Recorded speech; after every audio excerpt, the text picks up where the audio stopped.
Hello everyone, I am Rahul Kumar Prajapati and you are watching SST Paradise Achievers। अगर आपको मेरे ये video पसंद आ रहा है जिसमें मैं बहुत बेहतरीन नोट्स प्रोवाइड कर रहा हूँ, तो कृपया इस चैनल को सब्सक्राइब कर लीजिए ताकि आपको अगले वीडियो का नोटिफिकेशन तुरंत मिल जाए। ठीक है, तो मैं बात कर रहा था मॉडर्न हिस्ट्री में मुस्लिम लीग की। उसके बाद अगला टॉपिक था सूरत में कांग्रेस विभाजन 1907। यह कांग्रेस का 23वां अधिवेशन था।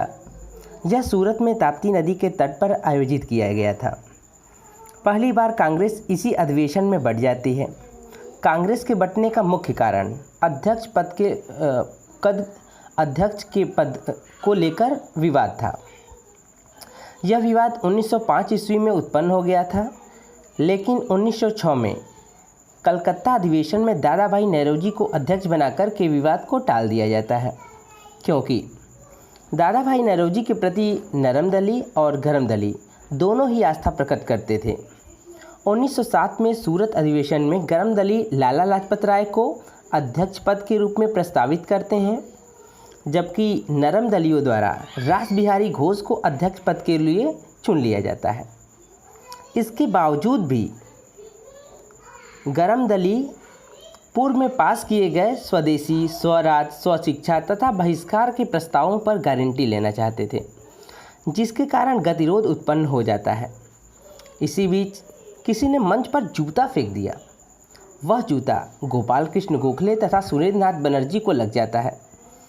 इस पर सभागार में 1600 लोग बैठे हुए थे, जिससे मारपीट शुरू हो जाती है। अंत में पुलिस बुलाकर सभागार को खाली करवाया जाता है।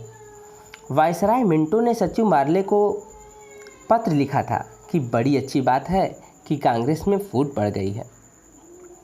इस विभाजन से बाल गंगाधर तिलक काफ़ी आहत होते हैं और ये दोनों दलों को पत्र लिखते हैं तथा रास बिहारी घोष की अध्यक्षता में आस्था प्रकट करते हैं। लेकिन इसके बावजूद भी गोपाल कृष्ण गोखले और फिरोज शाह मेहता किसी भी कीमत पर तैयार नहीं होते हैं। अब नेक्स्ट टॉपिक है भारत परिषद अधिनियम 1909। इस अधिवेशन के द्वारा पहली बार मुस्लिमों को पृथक निर्वाचन का अधिकार प्रदान किया जाता है। इस पृथक निर्वाचन का तात्पर्य यह था कि जिस जाति का मतदाता होता था उसी जाति का प्रत्याशी होता था। इसको पारित करने का कारण नरमदली तथा गरमदली लोगों के बीच दूरियां पैदा करना था, लेकिन मुख्य कारण हिंदू तथा मुसलमान के बीच सांप्रदायिकता यानी फूट फैलाना था। इस अधिनियम को मिंटो मार्ले सुधार अधिनियम के नाम से भी जाना जाता है। इसके द्वारा भारतीय सदस्यों को विधान परिषद में पूरक प्रश्न पूछने का अधिकार दे दिया जाता है। अब है नेक्स्ट टॉपिक गदर आंदोलन 1913। होता यह है कि 1908 में बहुत से भारतीय उत्तरी अमेरिका के कनाडा में जाकर बसने लगे। कनाडा के वैंकूवर में रामनाथ पुरी ने सर्कुलर कमेटी की स्थापना की। 1908 में पंजाब का युवक लाला हरदयाल अमेरिका जाते हैं और अमेरिका के स्टैनफोर्ड विश्वविद्यालय में पढ़ाने लगते हैं। इसी बीच इनकी मुलाकात सोहन सिंह भाकना से होती है। सोहन सिंह भाकना के सहयोग से यह गदर पार्टी की स्थापना सन 1913 में दक्षिणी अमेरिका के सैन फ्रांसिस्को में करते हैं। इसका उद्देश्य अंग्रेज़ों के खिलाफ गदर करना था। इसके द्वारा कवित्व शैली में दरगूज शीर्षक के अंतर्गत गदर नामक पत्रिका का संपादन किया जाता है, जिसकी पहली प्रति उर्दू में छपी थी। इसके बाद दूसरी प्रति गुरमुखी में, उसके बाद तीसरी प्रति गुजराती में और जैसे ही यह चौथी पत्रिका अंग्रेजी में छपती है। 1916 में लाला हरदयाल को गिरफ्तार कर लिया जाता है और वहीं से यह आंदोलन निष्प्रभावी हो जाता है। गदर आंदोलन उसके बाद गदर पार्टी का नया अध्यक्ष सोहन सिंह भाकना को बनाया जाता है। अब नेक्स्ट टॉपिक है कामागाटा मारू प्रकरण 1914 ईस्वी। कामागाटा मारू एक जहाज़ है कनाडा में अप्रवासियों की गतिविधियों को देखकर वहाँ की सरकार ने अन्य अप्रवासियों के कनाडा में प्रवेश पर रोक लगा दिया। लेकिन ऐसे लोगों पर रोक नहीं थी जो लगातार यात्रा करके कनाडा पहुँचते हों। इसी बीच कनाडा की सुप्रीम कोर्ट ने 35 अप्रवासियों को छूट प्रदान किया, जबकि ये लोग लगातार यात्रा नहीं किए थे। इसी से प्रेरित होकर सिंगापुर में रहने वाला एक सिख व्यापारी गुरदीप सिंह कामागाटामारू नामक एक जहाज़ को किराए पर लेकर 376 लोगों को बैठाकर कनाडा की यात्रा प्रारंभ करते हैं, जिसमें सबसे ज़्यादा 243 सिख थे। जैसे ही वे लोग कनाडा के बंदरगाह वैंकूवर पहुंचते हैं, सुप्रीम कोर्ट का निर्णय बदल गया था। इन लोगों के कनाडा में प्रवेश पर रोक लगा दी गई थी। इनकी सहायता के लिए कनाडा में पहले से ही रह रहे सोहन सिंह भाकना, बलवंत पाठक तथा रहीम हुसैन मिलकर समुद्र तटीय कमेटी का गठन करते हैं। ये लोग चंदा जुटाकर इनको सहायता भी पहुंचा रहे थे। इसके बावजूद भी इनको प्रवेश नहीं दिया जाता है।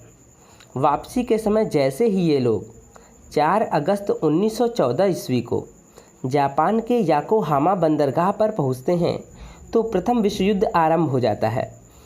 और जब ये कलकत्ता के बजबज बंदरगाह पर पहुंचते हैं तो सुरक्षाकर्मी इनको पकड़ने के लिए घेराबंदी किए हुई थी। सुरक्षाकर्मी को देखते ही ये लोग टूट पड़ते हैं। कुछ मारे जाते हैं, कुछ बंदी बना लिए जाते हैं और कुछ भाग जाते हैं। अगला टॉपिक है होम रूल लीग आंदोलन 1916। तिलक तथा एनी बेसेंट ने आयरलैंड की तर्ज पर भारत में होम रूल लीग का गठन किया। 1893 ईस्वी में आयरिश महिला एनी बेसेंट मद्रास के अड्यार आती हैं। इनके भारत आने का उद्देश्य थियोसॉफिकल सोसाइटी के साथ जुड़कर सुधार करना था। 1913 ईस्वी में ये सक्रिय रूप से भारतीय राजनीति में प्रवेश करती हैं।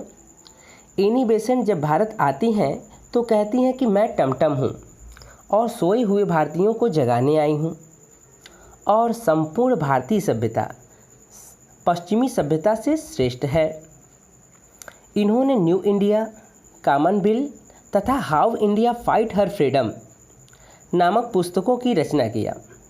16 जून 1914 ईस्वी को तिलक जब मांडले जेल की सज़ा काटकर वापस आते हैं तो इस समय तक परिस्थिति बहुत बदल चुकी थी। विभाजन के कारण कांग्रेस निष्प्रभावी हो चुकी थी। 1909 ईस्वी के भारत परिषद अधिनियम के द्वारा मुस्लिमों को अलग निर्वाचन का अधिकार प्रदान कर दिया गया था। तिलक पुनः बिखरे हुए नेताओं को संगठित करने का प्रयास करते हैं, लेकिन गोपाल कृष्ण गोखले तथा फिरोज शाह मेहता इसके लिए तैयार नहीं होते हैं। तिलक अपने समर्थकों के साथ अप्रैल 1916 ईस्वी में एक सम्मेलन का आयोजन कर्नाटक के बेलग्राम में करते हैं और इसी समय होम रूल लीग पार्टी का गठन करते हैं और इसका पहला अध्यक्ष जोसेफ बपिस्टा को बनाया जाता है।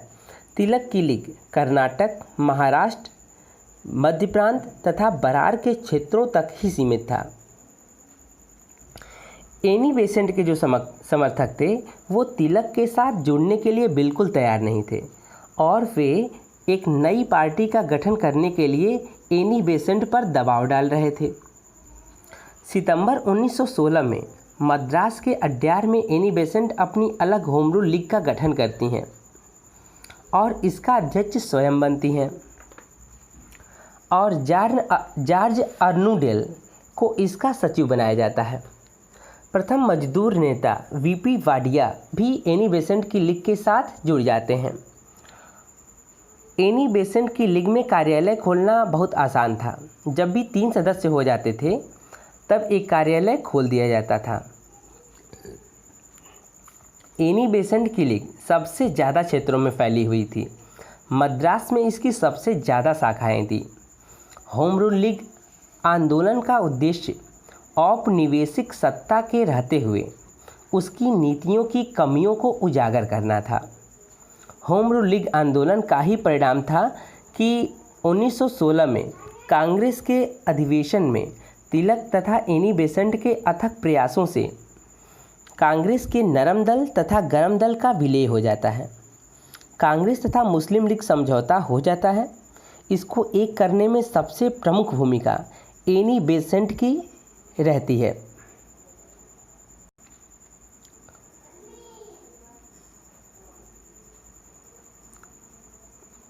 कांग्रेस तथा मुस्लिम लीग समझौता हो जाता है। इसको एक करने में सबसे प्रमुख भूमिका एनी बेसेंट की रहती है। इसी लीग का परिणाम था कि तिलक के समर्थन से 1917 ईस्वी के कांग्रेस के कलकत्ता अधिवेशन में एनी बेसेंट को कांग्रेस का अध्यक्ष बनाया जाता है। इसमें तिलक का सहयोग था। कांग्रेस की अध्यक्षता करने वाली यह पहली महिला थी। 1917 ईस्वी में एनी बेसेंट को गिरफ्तार कर लिया जाता है। इनके गिरफ्तारी के विरोध में सुब्रमण्यम अय्यर ने अपनी नाइटहुड की उपाधि वापस कर दी। इसी समय मोहम्मद अली जिन्ना एनी बेसेंट की लीग की सदस्यता ग्रहण किए थे। इलाहाबाद में मोतीलाल नेहरू, जवाहरलाल नेहरू ने एनी बेसेंट की लीग की सदस्यता ग्रहण किया था। 1918 ईस्वी में बाल गंगाधर तिलक इंडियन अर्नेस्ट के लेखक वेलेंटाइन चिरोल पर मानहानि का मुकदमा करने के लिए ब्रिटेन जाते हैं, क्योंकि चिरोल ने कहा था कि तिलक अशांति के देवता हैं। तिलक के चले जाने से एनी बेसेंट असहाय हो जाती हैं। 1 अगस्त 1920 ईस्वी में तिलक की मृत्यु हो जाती है।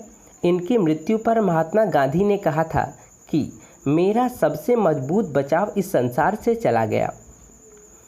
गोपाल कृष्ण गोखले की संस्था सर्वेंट ऑफ इंडिया सोसाइटी के सदस्यों को होम रूल लीग में भाग लेने पर प्रतिबंध लगा दिया गया था, लेकिन नीतियों को प्रचारित करने की छूट दी गई थी। तिलक की मृत्यु के कारण होम रूल लीग समाप्त हो जाता है। तिलक होम रूल लीग के प्रचार के समय क्षेत्रीय भाषाओं में भी भाषण दिए थे। होम रूल लीग आंदोलन के कार्यक्रमों को इंदु याज्ञनिक पत्रिका ने यंग इंडिया में प्रकाशित किया था। इसी के साथ आपका ये टॉपिक समाप्त होता है। अगर आपको मेरा ये वीडियो पसंद आया तो आप इसे लाइक करें, सब्सक्राइब करें, जिससे कि अगले वीडियो का नोटिफिकेशन आपको मिल सके। धन्यवाद।